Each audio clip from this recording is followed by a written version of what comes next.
Hello everyone, welcome to Auburn High School Bracketology. I'm your host, Tripp Upton, and as teams across the great state of Alabama are competing for a Blue Mountain Championship trophy this season, we're going to be taking a look at the playoffs. I know it's a little early. The region break just happened, but it is, we're gearing up for the postseason here in Alabama. So let's take a look at 7A across the state and see what could be happening all around. First, let's start in Mobile, in the Bay. Right? So the top contenders right here, right now it's Mary Montgomery, Fairhope, Daphne, and Baker. The Vikings of Mary Montgomery, the only undefeated team left. They are currently ranked, I believe, 3rd or 4th in the entire 7A right there, according to the Alabama Sports Writers Association. So they're the only undefeated team, but they are tied for the region lead with Fairhope.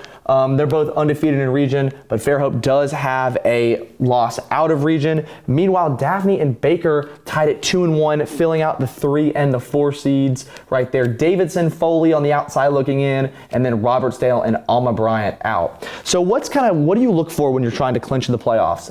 You have to have 4 wins in region because there's 8 teams in every region, all 4 regions in 7A. So if you can get a winning record in your region, you're probably going to playoffs, right? So looking at Mary Montgomery, they're 3-0. They take on 0-3 Alma Bryant. So Mary Montgomery, if the Vikings win that game, they are in lock for the playoffs. And still the rest of the season would be to determine seeding. Meanwhile, Alma Bryant with a loss is out.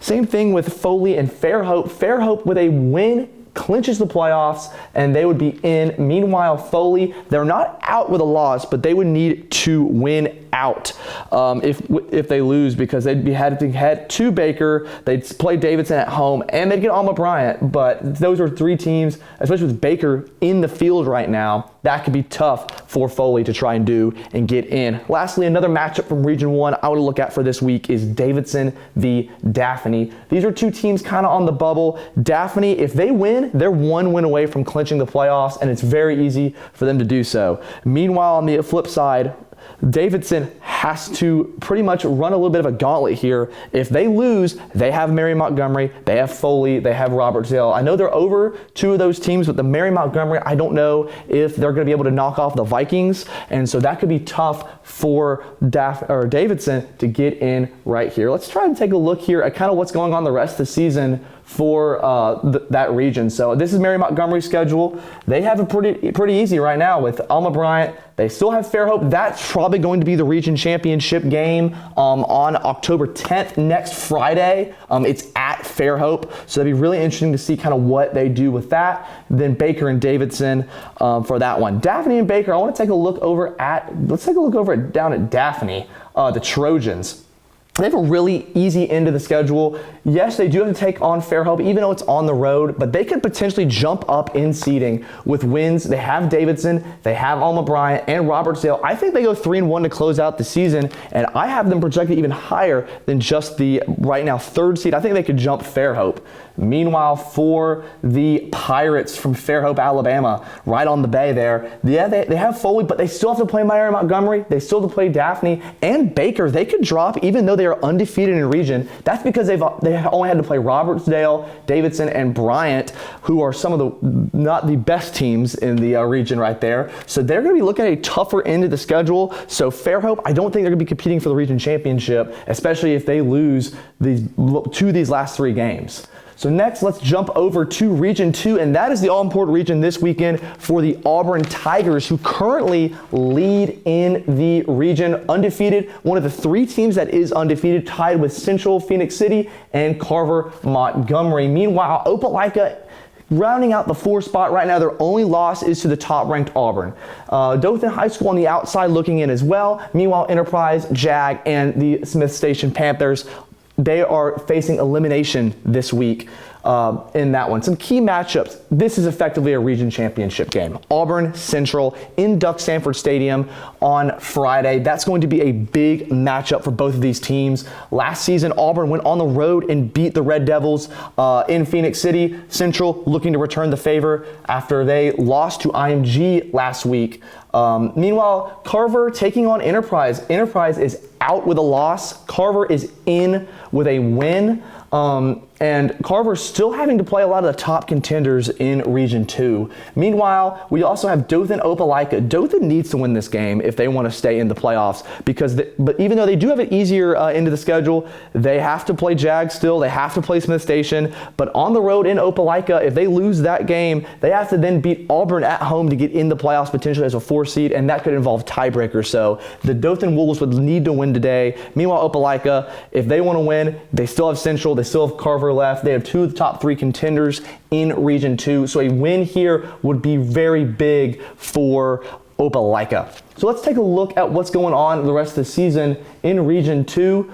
So let's look at Auburn right here. Auburn taking on Phoenix City this weekend, obviously, and then they head to Smith Station, and then they get Carver at home in the Duck for senior night, and then head to Dothan. Auburn, they've only had to really play 1 contender thus far in Opelika, but playing Carver and Central in kind of a 2 and a 3 week stretch, that's going to be tough for the Tigers. I think Coach Etheridge and the boys will have enough to at least get them a top 2 seed. Meanwhile, let's take a look at Carver. The Wolverines are really struggling because of the fact of their out-of-region play. Why does that matter? So right now, Auburn, Central, and Carver are tied. Why does Auburn have the lead, you were probably asking earlier? It's because of the out-of-region points. So you say, you get rewarded by teams you beat out of region, how good they are. So looking at the Wolverines, they lost to Thompson. That game doesn't count because they lost. Their only out-of-region win right now is Percy Julian, which is 1-5.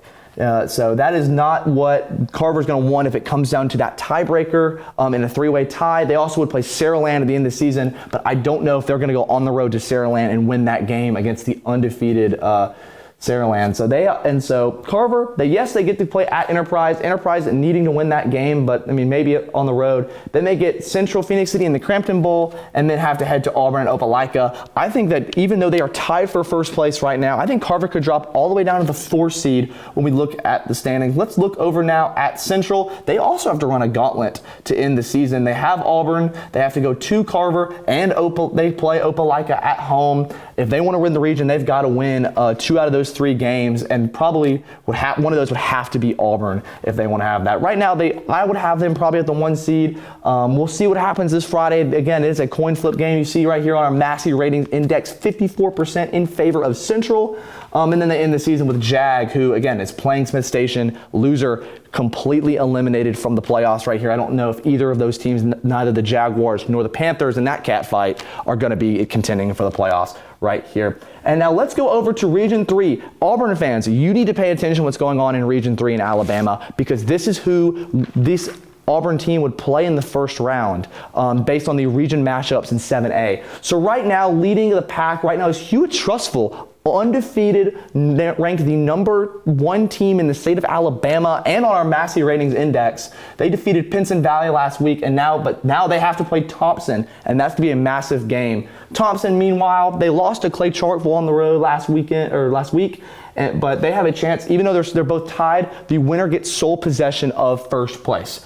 Rounding out the middle of the pack, it is a very contested middle. Yes, Prattville is currently the 3 seed. We'll talk about them, kind of see where they could go end up. And then Hillcrest, Tuscaloosa, Oak Mountain, Vestavia Hills, and Hoover bring up that tie for 4th place. It's going to be a contested rest of the season, and it was close in my opinion to see maybe if Hoover can jump up, if Hillcrest, Tuscaloosa, can they stay in? Can Vestavia Hills, a team that beat Auburn earlier in the season, can they jump into the spot? So these are a lot of good teams that are all packed right here at 1 and 2, and then Tuscaloosa County on the brink of elimination, playing their rivals over at Hillcrest, Tuscaloosa. So big games. We already mentioned Hewitt-Trussville and Thompson, the number 1 and number 2 teams in the state of Alabama right now. Prattville v. Vestavia Hills. I have that matchup because I think that this could be a big spot for Vestavia Hills to go ahead and make a play for the playoffs. Prattville, they still have to play Hewitt-Trussville and Thompson. So right now you already have 1 region loss. I would assume you're probably going to get 2 more, so this is a must-win game if Prattville wants to end up in the playoffs.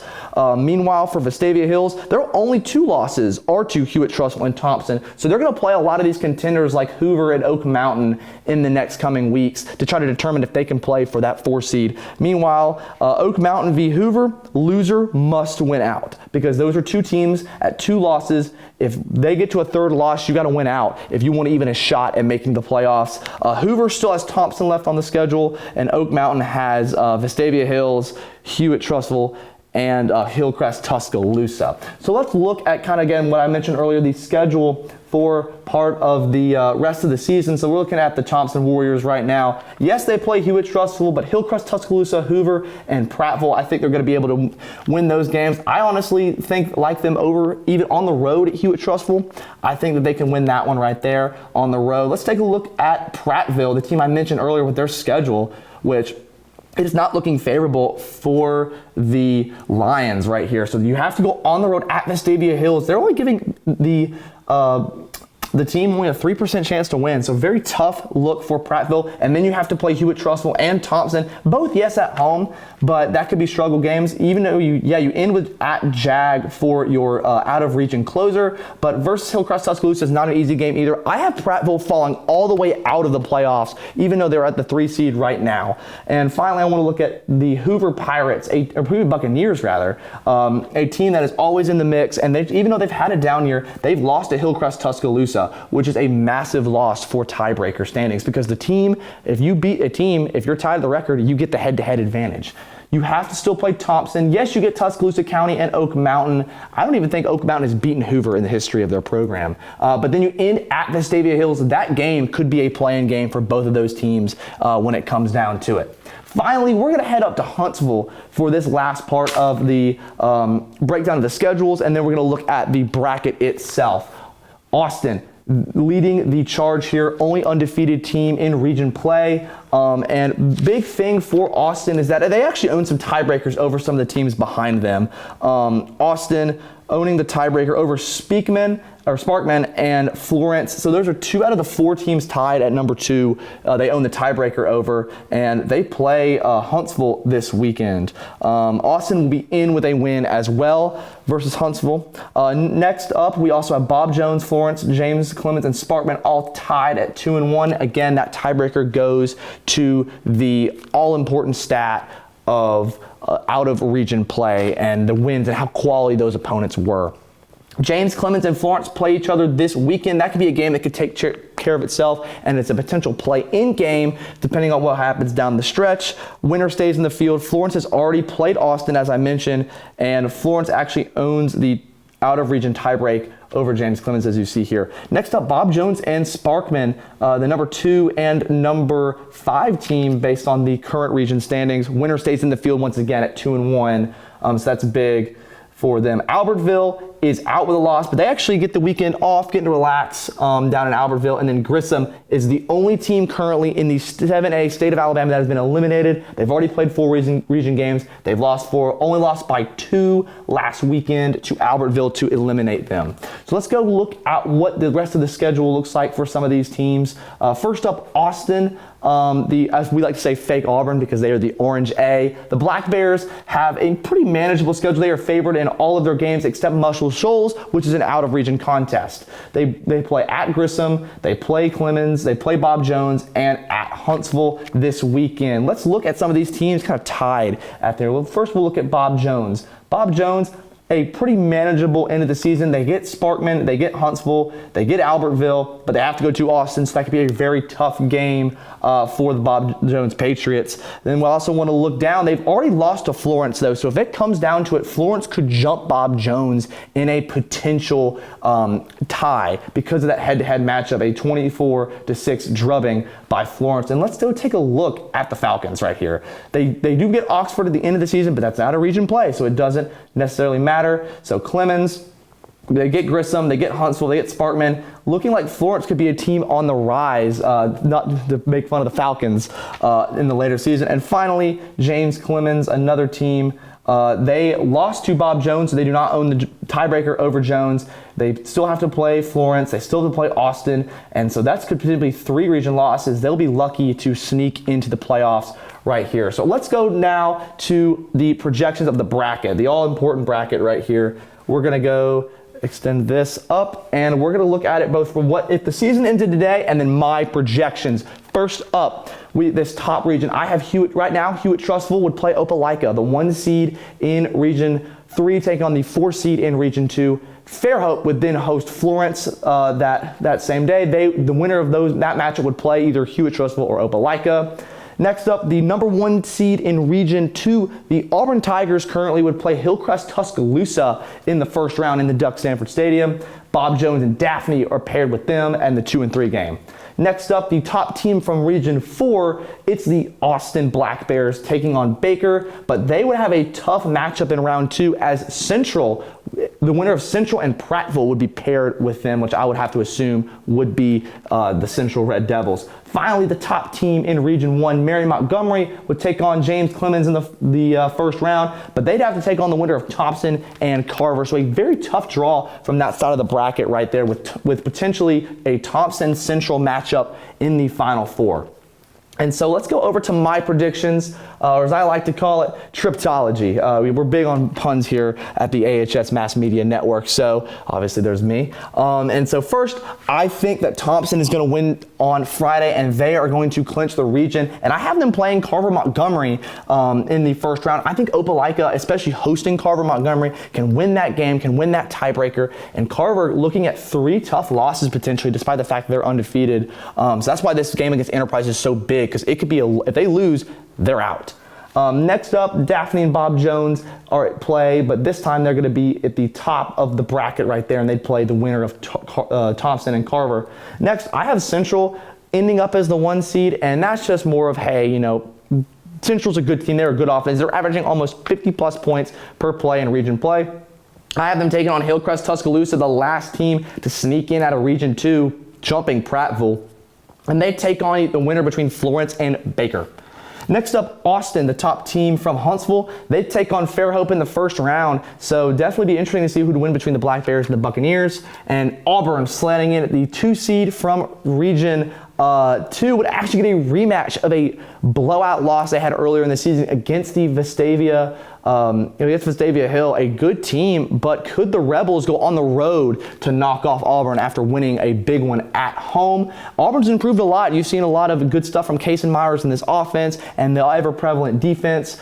And then finally, Mary Montgomery, James Clemens would take each other on in the first round, and they'd play the winner of Hewitt-Trussville, Opelika. I know Hewitt-Trussville, they're the top-ranked team in the state, but Opelika could make things interesting there. I really think the Bulldogs, even going on the road, they're a battle-tested team. They have a really good defense. There's a possibility that Opelika could pull an upset there. So if I had to project what was going on in the rest of this bracket, I think it's pretty easy to project Thompson to be able to knock off Carver because Thompson, a team, Trent Seaborn at quarterback, I think they're just going to be a dominant team. We looked right here to Daphne and Bob Jones. I think Bob Jones pulls the upset on the road, picking up a big win over Daphne. Central, Hillcrest-Tuscaloosa, give me the Red Devils offense, just putting on a storm at home. And then the winner between the Florence Falcons and Baker, I have that written down as Baker pulling an upset as well on the road at the 3 seed.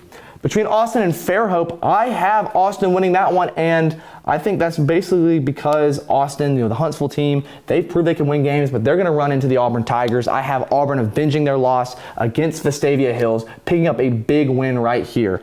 Next up, Mary Montgomery, James Clemens.